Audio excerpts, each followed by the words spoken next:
Shalom semua warga kerajaan, shalom dari Yesus Kristus atas kalian semua. Tema baru selama perayaan ataupun peringatan bulan-bulan ini ya. Kalau bulan yang lalu kita bicara tentang obedience to the king, that's the key of the kingdom. Kunci kerajaan, obedience, you shall eat the good of the land. Tetapi tidak cukup cuma obedience. Bulan ini dan 3 bulan berikutnya adalah faithful to the king. Setia sampai akhir. Sudah lama tidak ada orang nyanyi setialah sampai mati. Tidak ada. Banyak orang cuma setia selama sukses. Kita dengar ada satu himne atau lagu pujian pada gereja mula-mula. Ada tercatat dalam 2 Timotius 2 ayat 11 sampai dengan 13 yang kita akan explore selama bulan Juni ini. Benarlah perkataan ini, trustworthy, bisa dipercaya. Jika kita mati dengan dia, kita pun akan hidup dengan dia. Hidup di sini Zoe, hidupnya Tuhan. Bukan bios ya, hidupnya Tuhan. Jika kita bertekun, kalau kita suffer, endure, kita tekun di dalam penderitaan, tekanan, kita pun akan ikut memerintah dengan dia, reign with him. Tapi jika kita menyangkal dia, dia pun akan menyangkal kita.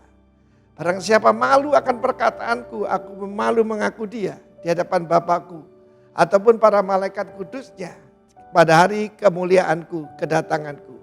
Dan yang terakhir, ini luar biasa.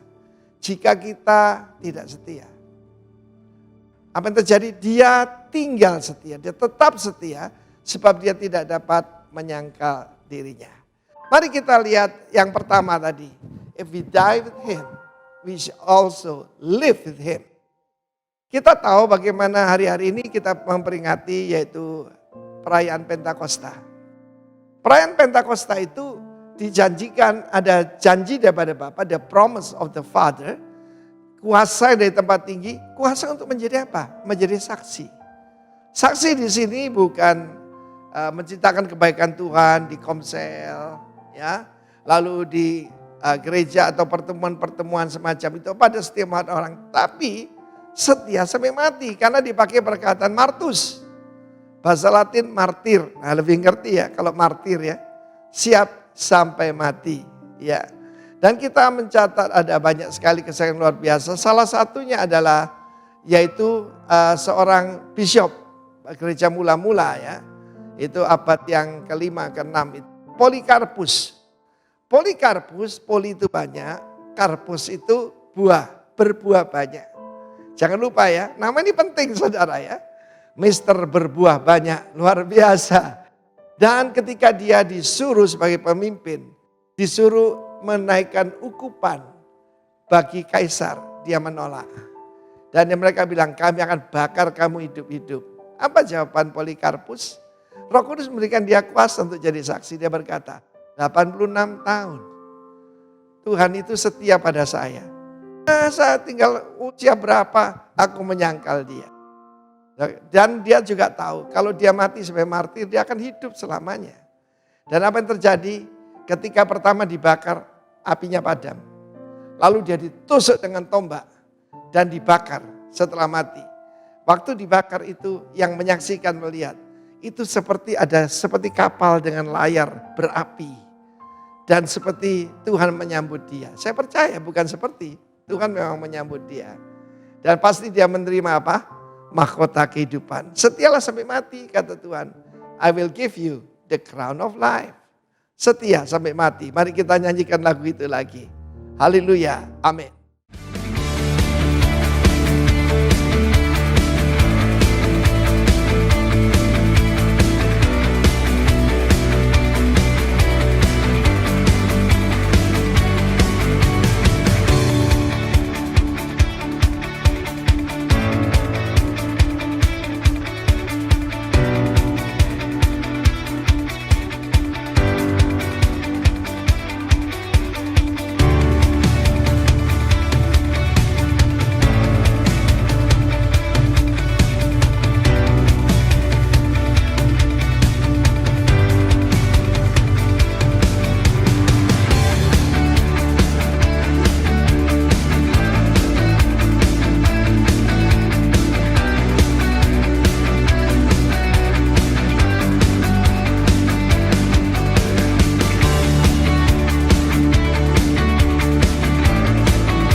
Shalom saudara, selamat hari Minggu bersuka cita pagi hari ini, amin. Sebab Tuhan kita baik, haleluya. Mari bersyukur saudara. Betapa dalamnya kasih-Mu bagi setiap kami Tuhan. Kami bersyukur, kami mengagumi Tuhan setiap karya-Mu dalam hidup kami Tuhan. Hari ini Tuhan kami mau bawa Tuhan setiap persembahan, setiap pujian yang terbaik bagi Tuhan. Raja di atas segala raja. Di dalam nama Yesus. Haleluya. Amin.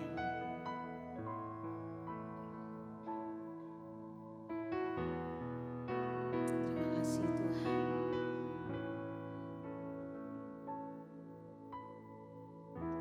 Penuhi hatiku dengan hadir-Mu.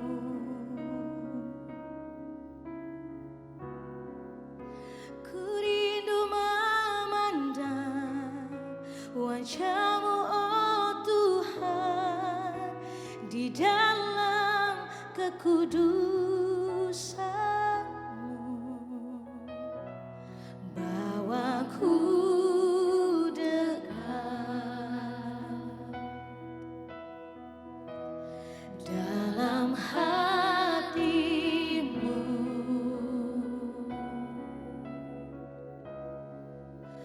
Ku rindu mendengar suara-Mu, oh Tuhan, di tempat kudus-Mu sekarang.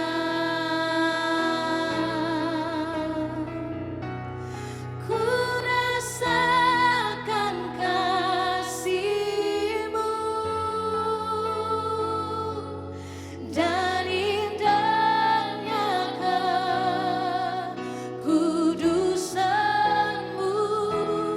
Penuhi dengan kasih-Mu, diam di hadirat-Mu.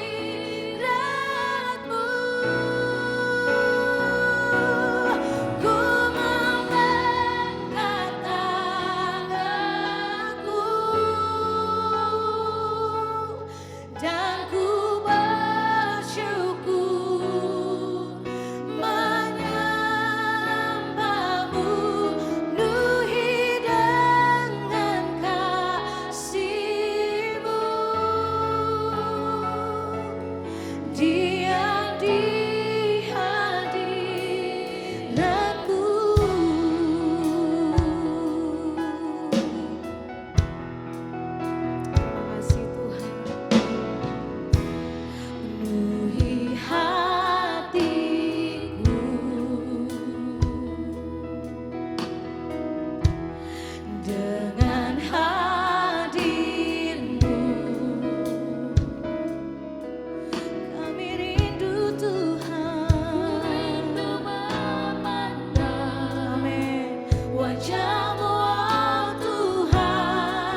mengangkat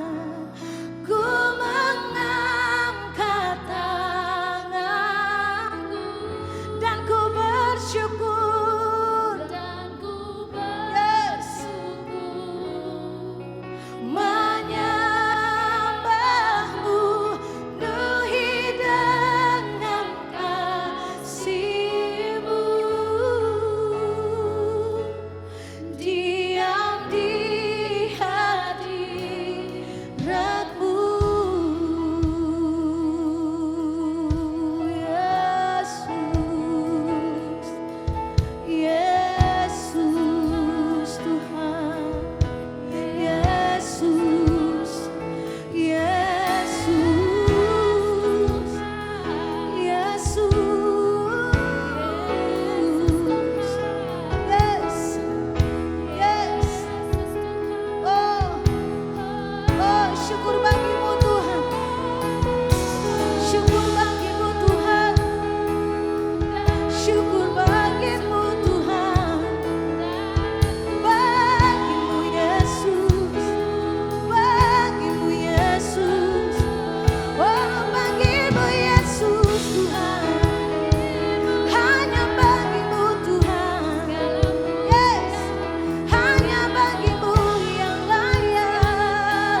bagimu Tuhan. Kemudian yang percaya, kasih lagi tepuk tangan terbaik bagi Yesus kita. Haleluya. Yes. Yes. Woo. Semua bertepuk tangan, come on.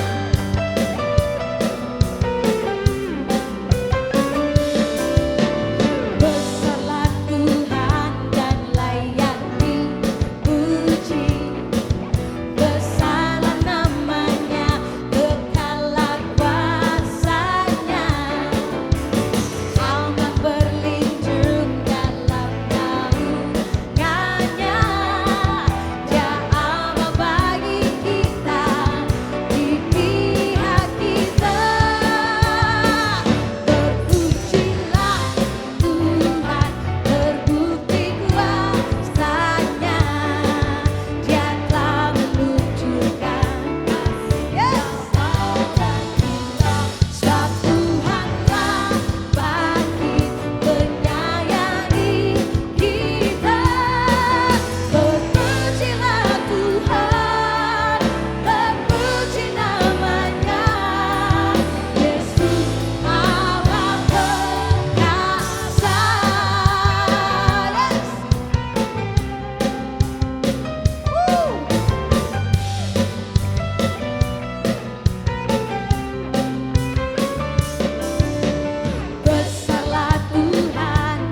Ya, shalom, son dikasih Tuhan. Puji Tuhan, kita sekarang masuk di bulan yang baru. Sudah setengah tahun di 2022 ini. Sekaligus kita masuk dalam tema yang baru dan kita akan mendengarkan firman Tuhan dalam tema yang baru, yaitu kesetiaan pada Sang Raja di bulan Juni ini. Mari kita buka hati, kita berdoa terlebih dahulu. Tuhan Yesus, terima kasih untuk semester pertama. Tuhan sudah tolong, pelihara, bela, jaga kami sepanjang tahun yang luar biasa ini. Sekarang Tuhan, kami mau dengar Engkau bicara lagi pakai hamba-Mu. Sebab kami mau dengar hikmat Tuhan. Sehingga semua persiapan ini nggak ada artinya jika bukan Tuhan yang ambil alih, intervensi, berbicara kepada kami semua. Kami mau siapkan hati kami sebagai tanah yang subur di dalam nama Yesus. Amin. Ya, karena tema kita adalah kesetiaan pada Sang Raja, maka sekarang kita akan belajar faithfulness atau kesetiaan. Langsung pada ayat tema kita di seluruh keluarga besar Rock Ministry bulan ini. Wahyu 2 ayat 10. Jangan takut terhadap apa yang harus engkau derita. Sesungguhnya iblis akan melemparkan beberapa orang dari antaramu ke dalam penjara, supaya kamu dicobai dan kamu akan beroleh kesusahan selama 10 hari. Sekarang baca lebih keras sama-sama bagian B-nya, 2, 3. Hendaklah engkau setia sampai mati, dan aku akan mengaruniakan kepadamu mahkota kehidupan. Baiklah, dari ayat tema kita bulan ini, maka kita akan melihat langsung 3 kebenaran dari ayat yang barusan kita baca. Yang pertama, jangan takut terhadap apa yang harus engkau derita. Mari katakan lagi sama-sama dengan saya, yang harus engkau derita. Jadi, dari ayat ini, kita langsung tahu, betul Tuhan tidak selalu berjanji bahwa kita akan diluputkan dari penderitaan.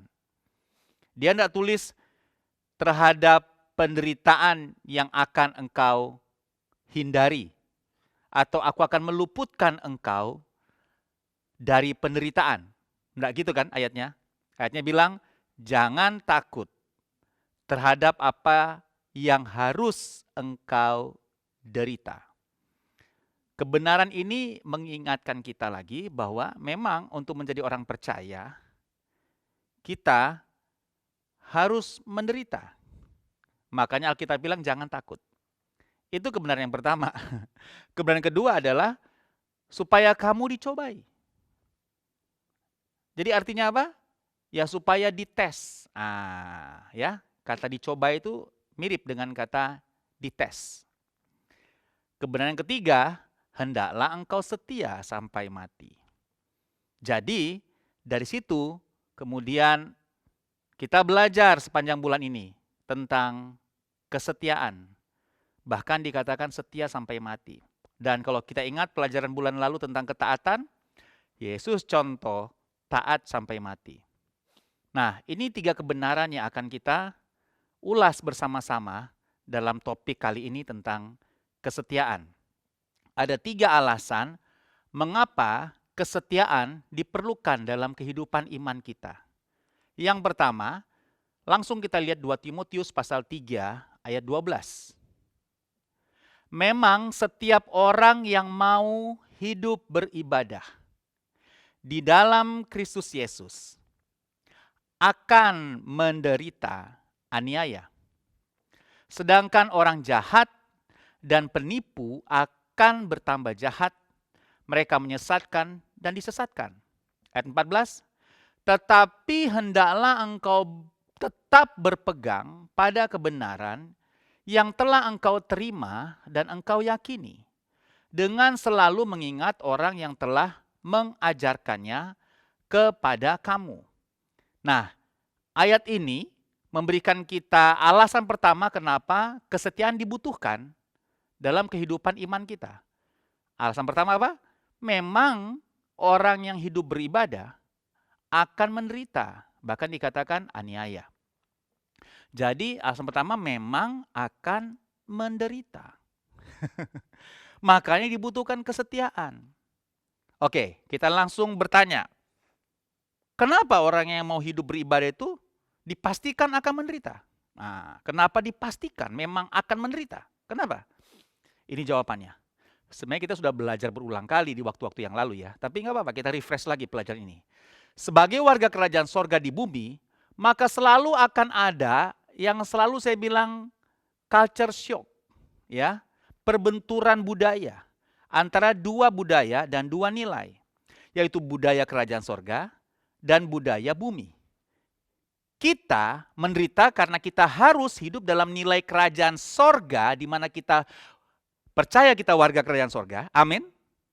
Amin, kita percaya kan kita warga kerajaan sorga. Oke, saya mau make sure dulu, betul nggak? Sudah percaya saya adalah warga kerajaan sorga. Tapi persoalannya, atau mungkin lebih tepat kabar baiknya lah ya. Kita warga kerajaan sorga cuman tinggalnya sekarang di mana? Di bumi. Nah, disinilah terjadi culture shock. Kita harus menghidupi nilai-nilai kerajaan sorga, budaya kerajaan sorga, cara bicara sebagai warga kerajaan sorga, cara berpikir sebagai warga kerajaan sorga, cara bersikap sebagai warga kerajaan sorga. Tapi di mana? Di kerajaan sorga? Enggak, di bumi. Makanya suatu ketika Yesus pernah mengajarkan kita untuk berdoa seperti ini. Yesus bilang begini, karena itu berdoalah demikian. Matius 6 ayat 9. Bapa kami yang di sorga, dikuduskanlah namamu. Datanglah kerajaanmu, jadilah kehendakmu di mana? Di bumi. Seperti di mana? Di sorga. Di bumi. Seperti di sorga. Jadi yang di bumi ini seperti di sorga. Nah, dalam rangka kita mau menyatakan kehendak Tuhan di bumi sama dengan yang di sorga, boom, terjadi culture shock. Disitulah yang disebut penderitaan. Konkretnya gampang. Hidup jujur itu di bumi diketawain ya. Beda budaya, beda sekali budaya. Saya baru dari trip pelayanan ke Jayapura. Masih sama-sama Indonesia. Budayanya beda. Beda budaya. Ada banyak kemiripan, tapi ada yang berbeda. Ya. Makanannya juga berbeda, sudah ke arah timur gitu ya. Saya bertahun-tahun mau coba bisa makan papeda. Dari dulu masih nggak bisa. Karena saya sudah mulai dengan cara yang salah waktu makan papeda dulu. Saya kunyah. Pasti yang ngerti papeda ketawain saya. Papeda kok dikunyah. Kalau orang bercanda itu seperti lem gitu ya, sagu yang direbus gitu ya. Terus saya kunyah. Itu pertama kali saya makan. Jadi setelah itu saya jadi nggak bisa nikmatin. Ya, kuah kuningnya saya suka. Seperti wokunya orang Manado. Beda. Jadi itulah yang dimaksud. Kenapa penderitaan harus dipastikan dalam hidup orang yang beribadah, dalam hidup iman kita. Karena kita hidup menyatakan kehendak Tuhan di bumi. Kejujuran, pengampunan, kerendahan hati. Wah, itu bentur. Dunia tidak kenal itu. Dunia tidak kenal itu. Nah, kita harus menyatakan kehendak Tuhan di muka bumi ini. Maka memang akan menderita. Penderitaan bisa dipastikan. Nah, karena itulah kita butuh, Alkitab bilang, supaya kita setia sampai mati, kata Alkitab. Kenapa? Karena memang kita harus menyatakan kehendak Allah di muka bumi ini. Bumi butuh nilai-nilai kerajaan sorga dinyatakan, sehingga bumi bisa diselamatkan. Tapi memang jalannya tidak pernah mudah. Menderita. Memang orang yang hidup beribadah akan menderita aniaya. Tapi ayat 14 bilang kan, tetap berpegang pada kebenaran yang engkau terima dan engkau yakini. Katakan terima dan yakini. Katakan lagi, terima dan yakini. Nah, Kebenaran itu yang menjadi pegangan kita ketika kita mau belajar setia dalam penderitaan ketika kita hidup beribadah atau hidup sesuai dengan kebenaran firman di muka bumi. Tetap berpegang pada kebenaran yang engkau terima. Nah, dengan kata lain, sulit untuk kita setia kalau tidak memegang kebenaran. Kan? Sulit untuk kita bisa setia kalau kita tidak menerima kebenaran, apalagi meyakininya. Makanya pelajaran-pelajaran seperti ini penting buat kita. Makanya baca Alkitab setiap hari penting buat kita supaya kita menerima kebenaran dan meyakini kebenaran. Nah, kalau kita tidak terima kebenaran, apa yang kita mau yakini? Apa yang kita mau pegang sebagai kebenaran? Ketika kita dikonfrontasi nilai kita dengan nilai dunia ini, maka sulit kita bertahan dalam kesetiaan. Kenapa? Tidak ada pegangannya. Kita bilang tetap berpegang pada kebenaran, ayat 14, 2 Timotius pasal 3. Tetap berpegang pada kebenaran. Di situ membuat kita bisa tetap setia, berpegang pada kebenaran. Lah, kita tidak punya kebenaran yang selalu kita terima dan kita yakini. Makanya saya ulang-ulang bilang, jangan cuma mengandalkan khotbah seperti ini. Setiap hari milikilah kebenaran yang engkau terima ketika Anda baca Alkitab dan mulai meyakininya ketika Anda merenungkannya. Dari situ Anda punya pegangan kebenaran untuk setia ketika Anda mengalami penderitaan akibat nilai kebenaran yang diterapkan di bumi. Jadi ada culture shock, itu sebabnya memang akan menderita, itu alasan pertama.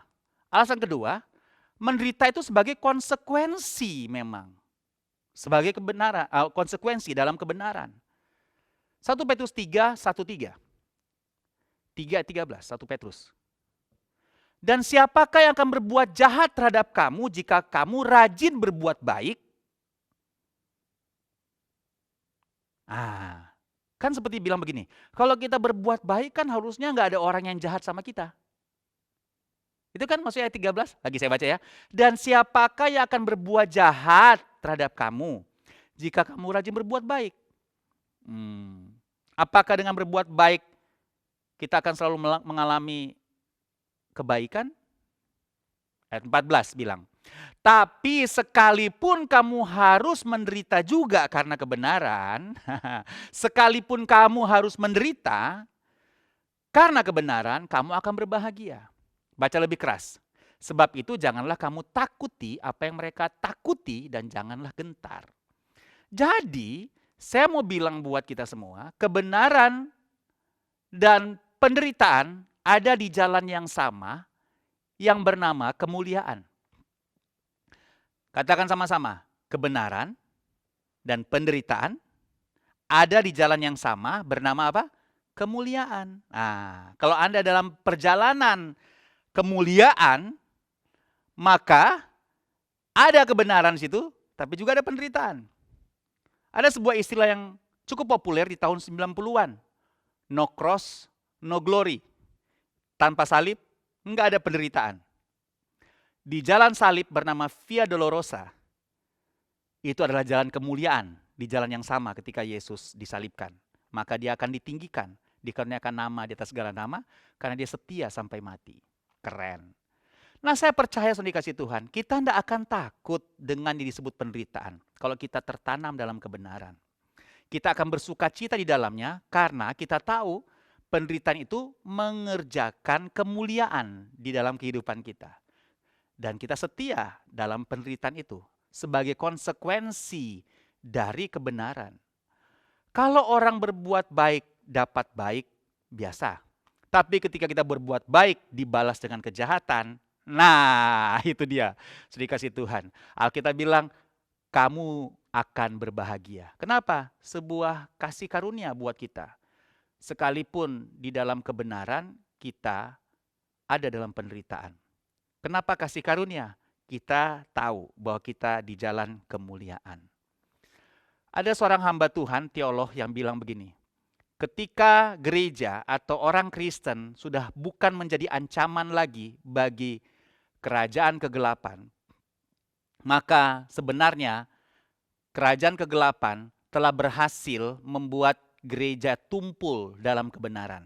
Sehingga gereja tidak mengancam lagi bagi kerajaan kegelapan. bukan merupakan ancaman sehingga nggak diapa-apain pun nggak apa-apa. Tapi ketika gereja benar-benar hidup dalam kebenaran, secara otomatis dia adalah ancaman bagi kegelapan. Karena dia ancaman bagi kegelapan, maka roh jahat berkepentingan untuk terus meneror, mengintimidasi, menekan, mengkonfrontasi gereja atau orang percaya. Karena orang percaya ini atau gereja ini mengancam kerajaan kegelapan. Nah, jadi kalau kita hidup dalam kebenaran dan kita mengalami aniaya dan penderitaan, oke, confirm. Kita mengancam kerajaan kegelapan. Saudara, kita tidak perlu cari masalah. Saya ulang-ulang terus. Karena masalah tahu rumah kita dan alamat rumah kita dengan tepat. Dia akan datang dengan sendirinya. Tidak usah dicari. Soalnya dikasih Tuhan. Kita juga bukan orang yang cari-cari masalah. Tapi dengar baik. Waktu kita hidup dalam kebenaran, kita menjadi masalah bagi kegelapan. Karena itulah kegelapan mengintimidasi kita dan menyerang kita dengan berbagai cara dan begitu rupa. Dan alatnya selalu adalah manusia. Dia tidak akan datang dalam bentuk roh jahat, dalam bentuk hantu, dalam bentuk kuyang, dalam bentuk sundal bolong. Enggak, saudara. Dia akan datang dalam bentuk orang-orang, maka tadi di ayat tema kita kan dikatakan seperti apa tadi? Jemaah iblis, saudara kasih Tuhan ya. Dikatakan tadi bahwa kita ini sedang berjuang dalam kebenaran kita karena ada orang yang iblis pakai untuk kita bisa terintimidasi, terprovokasi di dalamnya. Jadi alasan nomor 2, menderita sebagai konsekuensi dari kebenaran. Nah, yang terakhir, yang ketiga, apa yang dikasih Tuhan? Yang ketiga, kesetiaan dan mahkota. Ada kesetiaan, ada mahkota. Faithfulness and crown. Tapi mahkotanya punya nama, mahkota kehidupan. Coba baca lagi ayatnya, Wahyu 2 ayat 10. Jangan takut terhadap apa yang harus engkau derita. Katakan harus. Harus. Jadi mungkin sudah stop kita tengking-tengking penderitaan, saudara ya. Kalau Tuhan bilang harus, gimana dong? Sesungguhnya iblis akan melemparkan beberapa orang dari antaramu ke dalam penjara supaya kamu dites, dicobai, dan kamu akan beroleh kesusahan selama 10 hari. Ini ada banyak tafsirannya ya, tapi kita skip ini karena diskusinya panjang. Mari kita baca keras sekarang, hendaklah. Yuk, 2, 3. Hendaklah engkau setia sampai mati. Oke, dan aku akan mengaruniakan kepadamu mahkota kehidupan. Wow, ya. Jadi ada kesetiaan, ada mahkota. Nama mahkota kesetiaan apa? Kehidupan. Mahkota kehidupan. Jadi kira-kira kalau saya gambarkan nanti di akhir zaman, orang-orang yang setia ini dapat satu mahkota. Mahkotanya bernama apa? Mahkota kesetiaan, mahkota kehidupan. Jadi kalau kita lihat ya, ada orang pakai mahkota kehidupan. Itu orang-orang faithful ya, orang-orang yang setia sepanjang dia hidup di muka bumi. Jadi sudah dikasih Tuhan, memang kita tidak berorientasi pada mahkota. Mahkota sekali lagi saya bilang itu konsekuensi logis. Itu adalah upah yang disediakan oleh kerajaan sorga bagi mereka yang menang dalam kesetiaan. Tapi saya mau bilang saudara, mari setialah, penderitaan memang ada. Sudah dikasih Tuhan, aniaya harus ada. Itu tanda kita hidup dalam kebenaran. Sebelumnya saya mau kita baca 1 Petrus tadi yang kita baca, tapi ayat 15. Mari kita baca ayat 15. Dari ayat tema kita, 1 Petrus pasal 3. Atau dari poin nomor 2 tadi, 1 Petrus pasal 3, 13. Sekarang kita lihat ayat 15-nya. Tetapi kuduskanlah Kristus di dalam hatimu sebagai Tuhan. Wah, ini asik nih. Kata kuduskanlah gampang diterjemahkan dalam bahasa asli seperti dispesialkan. Dispesialkan Kristus dalam hati kita. Sebagai apa? Dispesialkan sebagai Tuhan. Oke, berarti dia yang memerintah. Dan siap sedialah pada segala waktu untuk memberi pertanggungan jawab kepada tiap-tiap orang yang meminta pertanggung jawab dari kamu tentang pengharapan yang ada padamu. Tetapi haruslah, nah ini notis ya, dengan lemah lembut dan respek, hormat. Sebab ada orang yang kemudian merasa dengan semangat 45, hidup dalam kebenaran, tapi tidak dengan lemah lembut dan respek dengan hormat.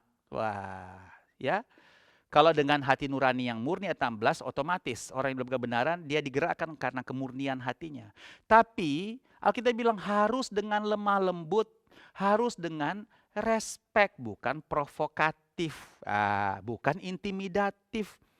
Apalagi kemudian menjadi sentimen karena tidak dilakukan dengan cara yang lemah lembut dan respect. Nah, ya. Jadi kalau mau hidup dalam kebenaran, dalam integritas, ada notisnya di sini. Harus dengan lemah lembut dan hormat. Karena orang-orang itu mungkin tidak mengerti kebenaran. Terus kita dalam posisi seperti polisi kerajaan sorga, polisi syariah. Wah, kemudian dengan kejam, dengan keras kita menegur orang. Alkitab bilang harus dengan lemah lembut dan respect. Sudah dikasih Tuhan ya. Sampaikan kebenaran tanpa harus memprovokasi. Sampaikan kebenaran tanpa harus intimidatif. Sampaikan dengan lemah lembut dan respect dengan niat yang baik. Nah, supaya mereka yang memfitnah kamu karena hidupmu yang saleh dalam Kristus, karena mereka belum mengerti kebenaran, menjadi malu karena fitnah mereka itu. Kenapa mereka malu? Karena kita respect. Kita humble. Kita hidupnya menyatakan kebenaran dengan lemah lembut, bukan dengan menghakimi orang. Nah, kemudian ayat 17. Baca sama-sama lebih keras. Sebab lebih baik menderita karena berbuat baik. Wah, itu asik ya. Jika hal itu dikehendaki Allah daripada menderita karena berbuat jahat. Jadi sudah, kalau memang harus menderita karena berbuat baik, ya udah. Itu lebih baik, sudah dikasih Tuhan. Daripada menderita karena berbuat jahat. Karena orang yang menderita karena berbuat jahat, layak.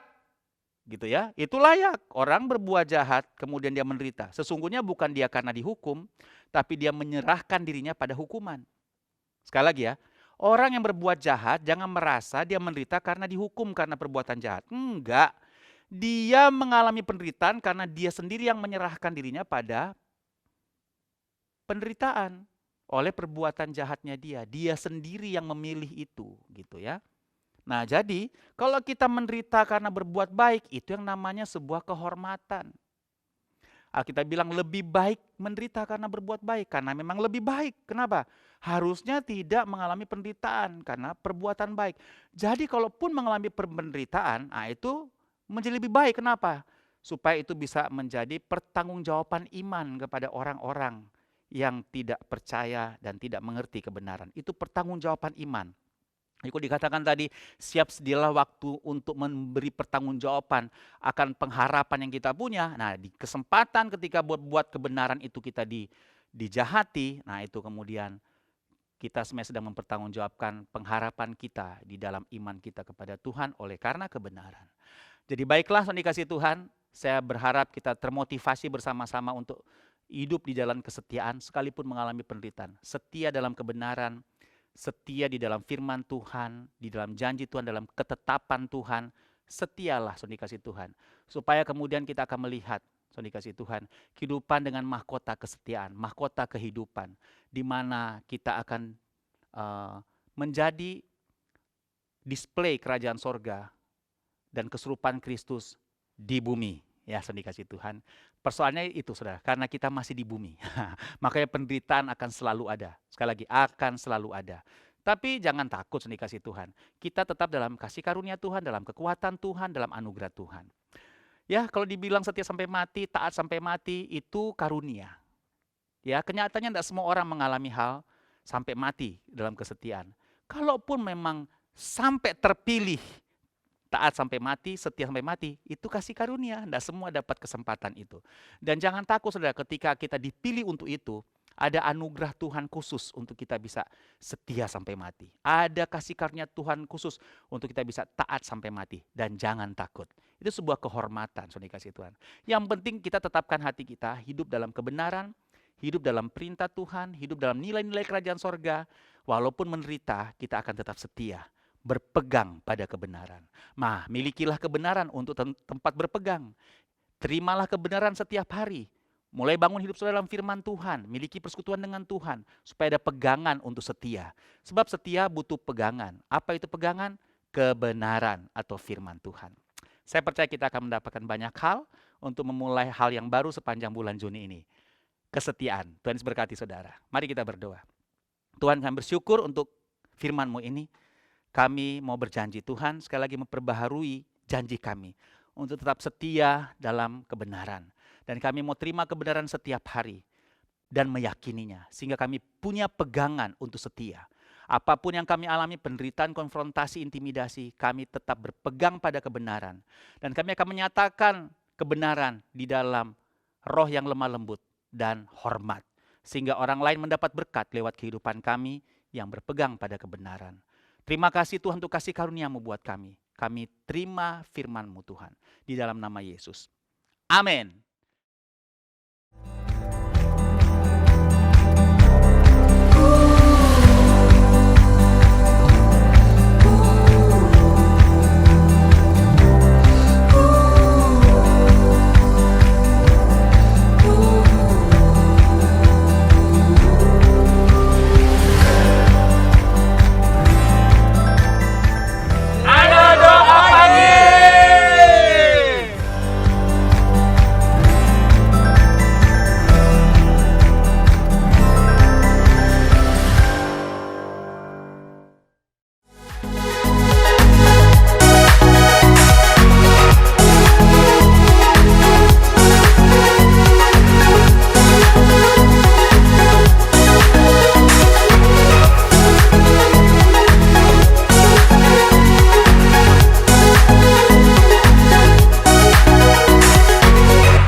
Haleluya. Oke, ini minggu pertama saya ajak kita sama-sama berdiri. Yang di rumah semuanya kita berdiri.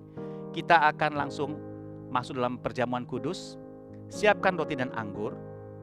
Dan jangan lupa di depan Rock Center selalu ada. Walaupun sekarang tambah sedikit yang ambil karena sudah semakin banyak yang ikut ibadah onsite. Tapi akan selalu ada roti dan anggur di dalam persiapan Rock Center buat saudara. Oke, sudah ya? Mari kita berdoa sama-sama untuk roti dan anggur ini. Bapak, ini roti dan anggur biasa, tapi kami hormati tubuh dan darah-Mu, di mana saat ini kami mau memperingati korban tubuh dan darah-Mu di kayu salib untuk kehidupan kami yang diangkat oleh Tuhan, menyatakan kebenaran dan kemuliaan-Mu. Dan kami juga percaya pada saat yang sama, karena kami menaruh iman kepada-Mu Tuhan. Ada kesembuhan, ada pemulihan, ada mujizat, ada kuasa yang mengalir karena kami memandang Tuhan. Terima kasih Tuhan dalam nama Yesus. Amin. Baiklah, mari pegang sama-sama roti dengan tangan kita, tangan kanan kita. Kita selalu melakukan ini dengan mengingat 3 hal. Mari ucapkan sama-sama. Aku telah disalibkan bersama dengan Yesus. Tubuh dan darahnya adalah makanan untuk roh manusiaku. Supaya kita tidak jadi lemah, oke, ingat, dan putus asa. Mari angkat sama-sama roti. Pada malam waktu Yesus serahkan, ia mengambil roti dan berkata, inilah tubuhku yang dipecahkan bagi kamu. Perbuatlah jadi peringatan akan aku, kata Tuhan. Gereja, bukankah roti perjanjian kita angkat tinggi, ucapkan syukur ini sesungguhnya adalah persekutuan kita yang mahal dengan firman yang hidup, dengan tubuh dari Yesus Kristus. Amin. Makanlah dengan syukur dalam nama Yesus.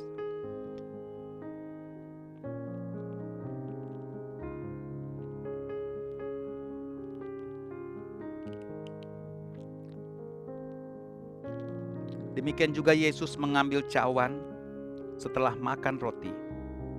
Dan Yesus berkata, mari angkat sama-sama cawan ini. Inilah darahku yang dicurahkan bagi kamu. Perbuatlah jadi peringatan akan aku, kata Tuhan. Saudara yang dikasihi Tuhan, yang kepadamu dia mengorbankan nyawanya. Bukankah cawan perjanjian kita angkat tinggi, ucapkan syukur ini sesungguhnya adalah persekutuan kita yang mahal dengan darah dari Yesus Kristus. Amin. Mari minum dan terimalah kesembuhan dengan iman. Terimalah pemulihan dengan iman. Terimalah mujizat Tuhan dengan iman kepada Yesus. Dalam nama Yesus.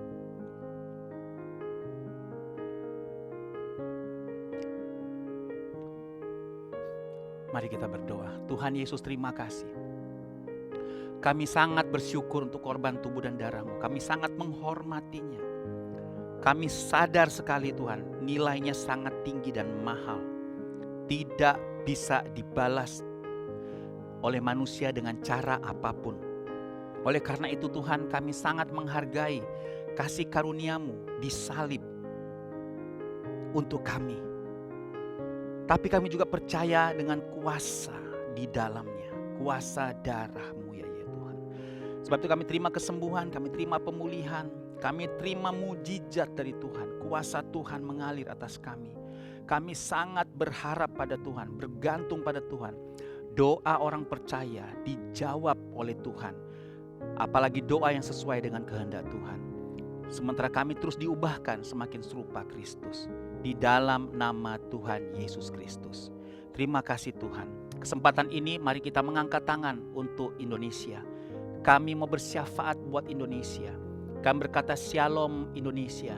Kami doakan Pak Jokowi, Pak Maruf Amin dan jajaran pemerintahan sampai ke tingkat daerah. Diberikan hikmat, diberikan strategi, diberikan roh takut Tuhan, diberikan roh yang mengabdi. Roh maling, korup, pungli apapun kami ikat dalam nama Yesus. Yang sedang mengerjakan ketidakbenaran ini, rohnya digelisahkan oleh Tuhan. Dan kami bersyukur untuk pandemi yang kami percaya dengan iman kami telah kami lewati. Amin. Kami masuk dalam transisi endemi. Amin. Sebab itu Tuhan, segala puji syukur kepadamu yang telah membawa kami melintasi segala macam pergumulan dan penderitaan akibat pandemi selama 2 tahun ini. Terima kasih jemaat-Mu dipelihara Tuhan, mengalami mujizat dan pemeliharaan Tuhan yang luar biasa. Bahkan pembelaan Tuhan, Bapak terima kasih. Dan kalaupun masih ada yang bergumul sampai hari ini untuk pemulihan ekonomi mereka, pemulihan kesehatan hubungan-hubungan mereka, minta kemurahan-Mu Tuhan, sehingga mereka hanya memandang kepada Engkau.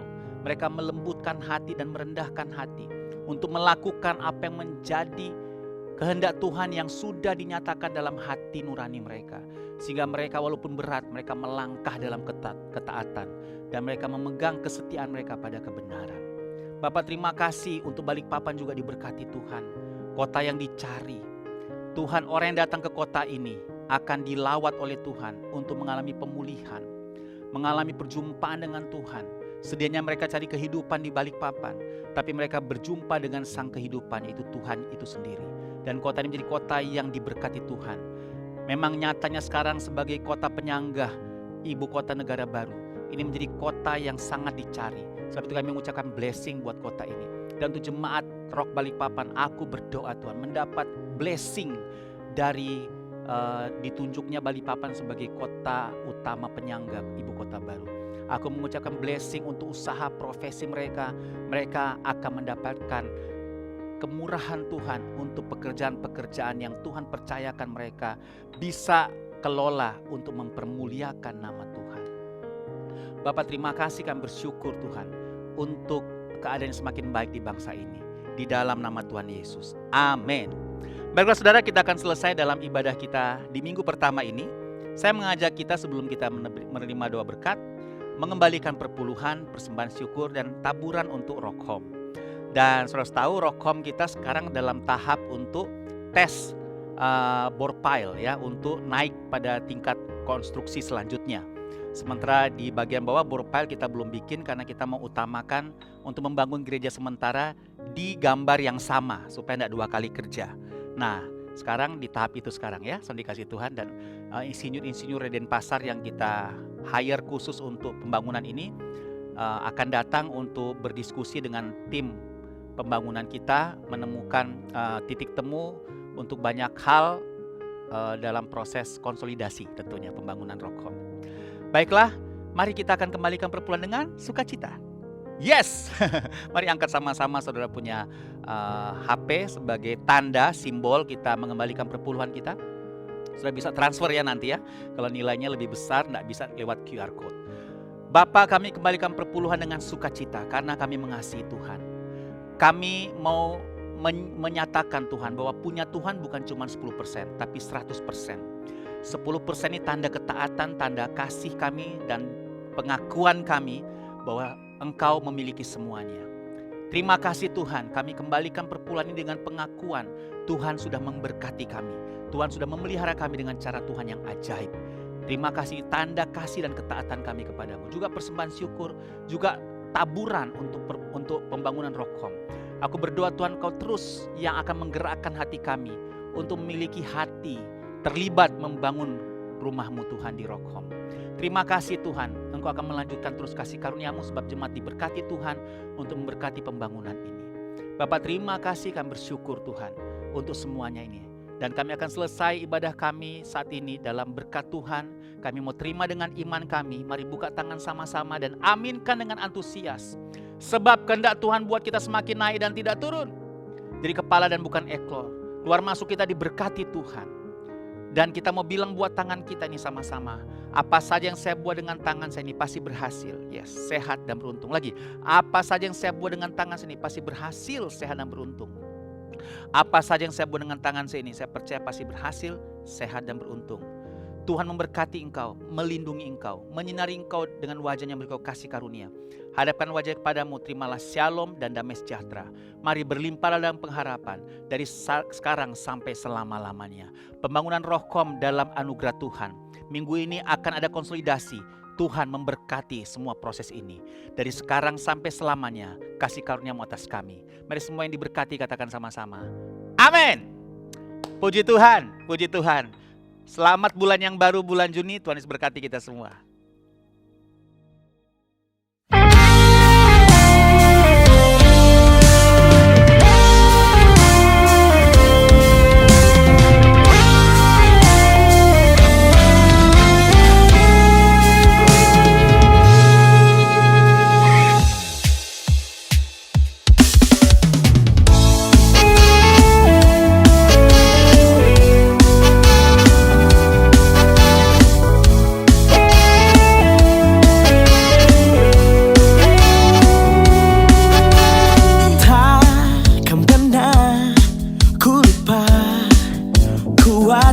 Kuasanya pencipta dunia, dulu sekarang selamanya, tangannya menjagaku, lindungi hidupku. Batu karangku selalu menolongku. Biarkan diriku terjatuh, ku serahkan pada Tuhan. Ketakutan, segala ragu di hatiku, aku tetap menyertai. Itu firman-Nya kepadaku. Serahkan pada Tuhan, segala ragu di hatiku, aku tetap menyertai. Itu firman-Nya kepadaku.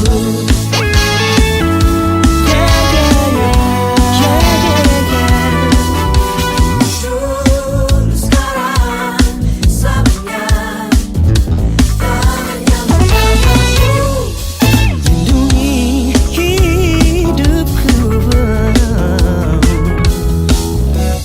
Batu karangku selalu menolongku. Takkan biarkan diriku terjatuh, ku serahkan pada Tuhan. Ketakutan, segala ragu di hatiku, aku tetap menyertai. Itu firman-Nya kepadaku. Serahkan pada Tuhan, segala ragu di hatiku, aku tetap menyertai. Itu firman-Nya kepadaku.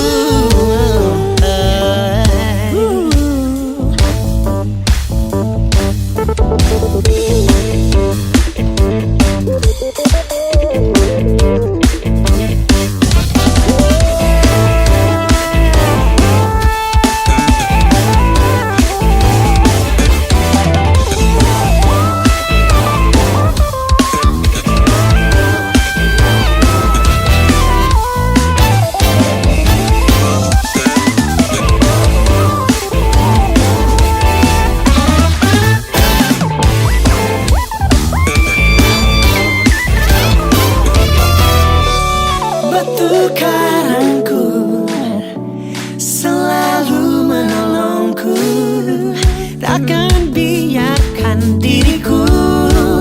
terjatuh.